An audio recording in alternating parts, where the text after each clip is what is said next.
हाँ, तो नुकते इस वीडियो के अंदर हम माल पानी पाइप्स एंड फिटिंग के आईपीओ के बारे में बात करेंगे और जानेंगे कि इस आईपीओ के अंदर आपको अप्लाई करना चाहिए या नहीं। चलिए शुरू करते हैं। तो देखिए, सबसे पहले हम ये जानेंगे कि ये कंपनी क्या काम करती है। ये जो कंपनी है 2017 में कंपनी स्टार्ट हुई है, यानी कि ऑलमोस्ट अगर हम बात करेंगे तो 7 से 8 साल ये कंपनी को स्टार्ट हुए हो चुके हैं। देखिए, जो कंपनी यहाँ पे जो हाई ग्रेड जो प्लास्टिक के पाइप वगैरह होते हैं वो ये कंपनी में यहाँ पे बनाती हुई नजर आती है। तो देखा जाए तो ये जो पाइप वाले बिजनेस की अगर हम बात करेंगे तो यहाँ पे बड़ी बड़ी कंपनी हमें यहाँ पे काफ़ी ज़्यादा यहाँ पे नजर आती है। जैसे अगर हम देखेंगे प्रिंस पाइप वगैरह हो गया, फिर एक्स्ट्रा लिमिटेड करके हो गया, तो ये कंपनी की अगर हम बात करेंगे तो काफ़ी ज़्यादा कमोडिटाइज बिजनेस पर्टिकुलरली ये सेक्टर हमें यहाँ पे नजर आता है। अगर हम यहाँ पे प्रिंस पाइप की अगर हम बात करेंगे तो कोविड के बाद में वो स्टॉक हमें यहाँ पे काफ़ी अच्छी तरीके से रैली होता हुआ नजर आया था। लेकिन जब रशिया यूक्रेन का वॉर आया था, जब वो स्टॉक हमें लगभग 20-30% हमें गिरता हुआ नजर आया था। और उसके बाद अगर हम देखेंगे ऑलमोस्ट 2 से 3 साल यहाँ पे रशिया यूक्रेन के वॉर को स्टार्ट हुए यहाँ पे हो चुका है। लेकिन फिर भी अगर हम वो स्टॉक की अगर हम बात करेंगे तो उसके अंदर हमें यहाँ पे कोई रिकवरी देखने को नहीं मिली है। तो और वो देखा जाए तो यहाँ पे लोगों को लगता है कि कभी भी यहाँ पे कंपनी का अगर रिजल्ट वगैरह अच्छा आ जाता है तो लोगों को लगता है कि वहाँ पे कंसिस्टेंट ग्रोथ इस सेक्टर में रहेगी। लेकिन एट द एंड अगर हम देखेंगे तो ये जो सेक्टर होता है काफी सिक्लिकल होता है। यहाँ पे बियॉन्ड पॉइंट यहाँ पर अगर हम बात करेंगे तो ग्रोथ नहीं आती, ग्रोथ आती है, ग्रोथ जाती है। तो क्यों वजह से अगर हम पी रेशियो की अगर हम बात करेंगे तो लॉन्ग टर्म में 15-20 से ज़्यादा का जो पी रेशियो है वो ये सेक्टर को हमें मिलता हुआ नजर नहीं आएगा। अगर हम कंपनी के मैन्युफैक्चरिंग प्लांट की अगर हम बात करेंगे तो रतलाम मध्य प्रदेश में कंपनी का मैन्युफैक्चरिंग प्लांट हमें यहाँ पे नजर आता है। इसकी अगर हम टोटल कैपेसिटी की अगर हम बात करेंगे तो 11,500 मिलियन टन पर एनम की कैपेसिटी हमें यहाँ पे कंपनी की नजर आती है। करंटली अगर हम कंपनी के नंबर ऑफ एम्प्लॉइज की अगर हम बात करेंगे तो 51 टोटल एम्प्लॉइज हमें यहाँ पे कंपनी के अंदर काम करते हुए नजर आते हैं। और लगभग total employees contract based employees की अगर हम बात करेंगे तो वो नंबर हमें यहाँ पे 30 पे नजर आता है। तो देखा जाए तो अभी काफ़ी छोटी कंपनी में यहाँ पे नजर आती है। तो आने वाले टाइम पे कंपनी कैसे ग्रो करेगी तो उसके बारे में भी आगे चल के वीडियो में बात करेंगे।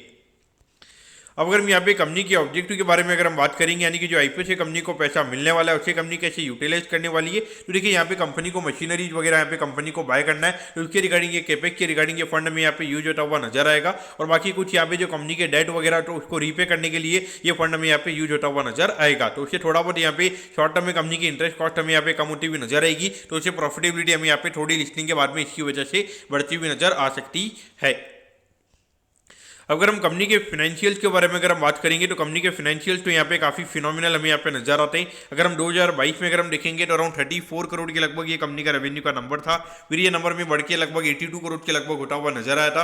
और पिछले साल वाले फाइनेंशियल ईयर की अगर हम बात करेंगे तो वहाँ पे 141 करोड़ के लगभग का रेवेन्यू का नंबर मेरे पास में यहाँ पे अवेलेबल है। तो और वो देखा जाए तो यहाँ पे 3 साल के तो ग्रोथ के नंबर्स की अगर हम बात करेंगे तो वो ग्रोथ हमें यहाँ पे काफ़ी फिनोमिनल नजर आती है। लेकिन अभी अगर हम 8 महीने के हिसाब से अगर हम बात करेंगे तो अभी 84 करोड़ के लगभग का रेवेन्यू का नंबर हमें यहाँ पे नजर आता है। यानी कि इसको अगर हम एनुअलाइज करेंगे तो लगभग 120-130 करोड़ के लगभग यहाँ पे कंपनी का रेवेन्यू का नंबर हमें होता हुआ नजर आ सकता है। क्योंकि ये इंडिकेट कर रहा है कि पिछले साल के कंपैरिजन में यहाँ पे 6 से 7% से कंपनी की जो रेवेन्यू के नंबर्स है वो हमें यहाँ पे कम होते हुए नजर आ सकती हैं। तो ये एक सबसे बड़ा नेगेटिव पॉइंट हमें यहाँ पे नजर आता है। क्योंकि ये जो सेक्टर है यहाँ पे कंसिस्टेंट ग्रोथ नहीं आ सकती है। और अगर सिक्लिकल ग्रोथ आएगी तो वहाँ पे लॉन्ग टर्म में मार्केट ये कंपनी को 15-20 से ज्यादा का पी रेशियो यहाँ पे नहीं देगा।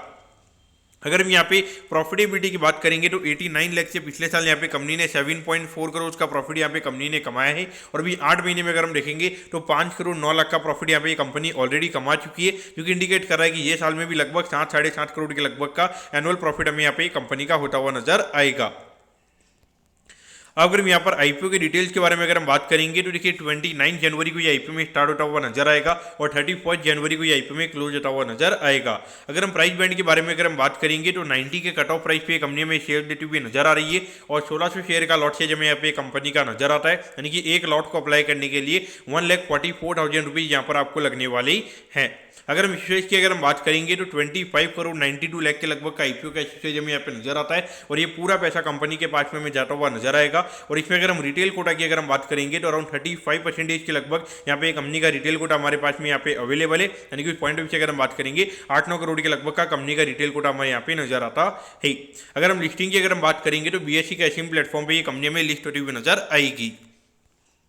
अगर हम यहाँ पर आईपीओ के टाइम टेबल के बारे में अगर हम बात करेंगे तो देखिए 3 फरवरी को यहाँ पर आपको अलॉटमेंट के बारे में पता चल जाएगा। यानी कि आपको अलॉटमेंट मिला है, यानी कि अलॉटमेंट नहीं मिलता है तो 4 तारीख को रिफंड मिल जाएगा। और 4 तारीख को आपके डिमेट अकाउंट में शेयर आ जाएंगे अगर आपको अलॉटमेंट मिलता है। और 5 तारीख को ये कंपनी में लिस्ट होती हुई नजर आएगी।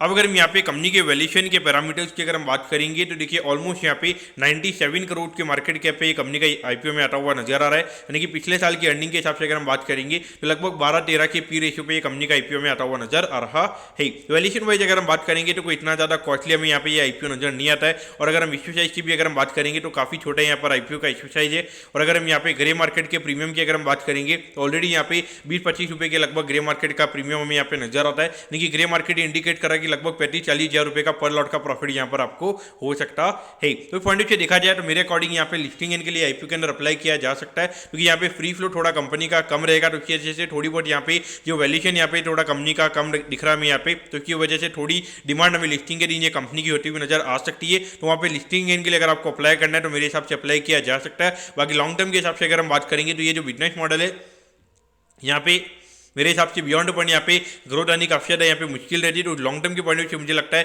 कि ये कंपनी को अवॉइड करना चाहिए। लेकिन अगर आपको लिस्टिंग के लिए आईपीओ के अंदर अप्लाई करना है तो मेरे हिसाब से 20-25% के प्रीमियम के लिए यहाँ पे ये कंपनी के अंदर अप्लाई किया जा सकता है। दोस्तों मैं कहता हूँ कि माल पानी पाइप के आईपीओ के बारे में आपको सब कुछ समझ में आ गया होगा। अगर आपकी कोई भी क्वेरीज है आप कमेंट कीजिए, मैं जरूर आपके कमेंट पर रिप्लाई करूंगा। ओके दोस्तों, thank you, have a nice day.